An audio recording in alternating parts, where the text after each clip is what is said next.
નમસ્કાર મિત્રો, સ્વાગત છે તમારું અમારી ચેનલ ગુજરાત ન્યૂઝમાં। આજના તાજા અને સૌથી મોટા સમાચાર જોઈએ તો ગુજરાતમાં 7 દિવસ સાર્વત્રિક વરસાદ પડશે। આજે દક્ષિણ ગુજરાતમાં રેડ એલર્ટ, અમદાવાદમાં ભારે વરસાદની આગાહી, આવતીકાલે મેઘરાજા સૌરાષ્ટ્રને ધમરોળશે।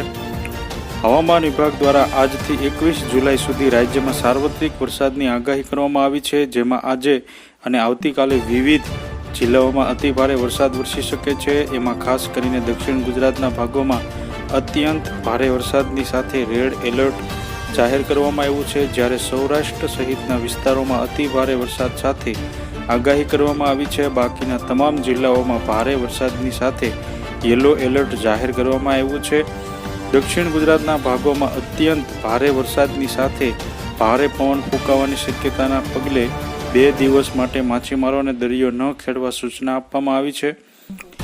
સમાચારમાં આગળ જોઈએ તો રેડ એલર્ટ સુરત, નર્મદા, છોટાઉદેપુર, ભરૂચ, નવસારી, વલસાડ, દમણ, દાદરાનગર હવેલી અને ઓરેન્જ એલર્ટ અમદાવાદ, સુરેન્દ્રનગર, બોટાદ, ભાવનગર, અમરેલી, સાબરકાંઠા, અરવલ્લી, મહીસાગર, આણંદ, વડોદરા, પંચમહાલ, દાહોદ, તાપી, ડાંગ, સૌરાષ્ટ્ર કચ્છ અને ઉત્તર ગુજરાતના જિલ્લાઓમાં યલો એલર્ટ જાહેર કરવામાં આવ્યું છે। 14 થી 25 જુલાઈ દરમિયાન વિવિધ ભાગોમાં વરસાદ પડશે।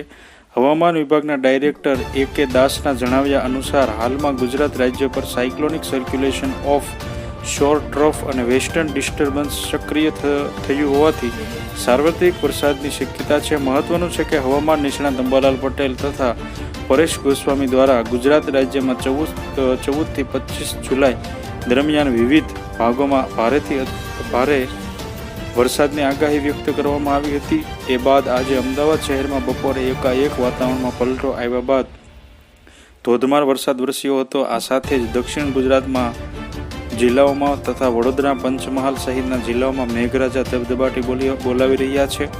આથી જો તમે અમારી ચેનલમાં નવા છો તો અમારી ચેનલને સબસ્ક્રાઈબ કરી લેજો, જેથી તમને અમારા નવા વિડીયોની માહિતી મળતી રહે।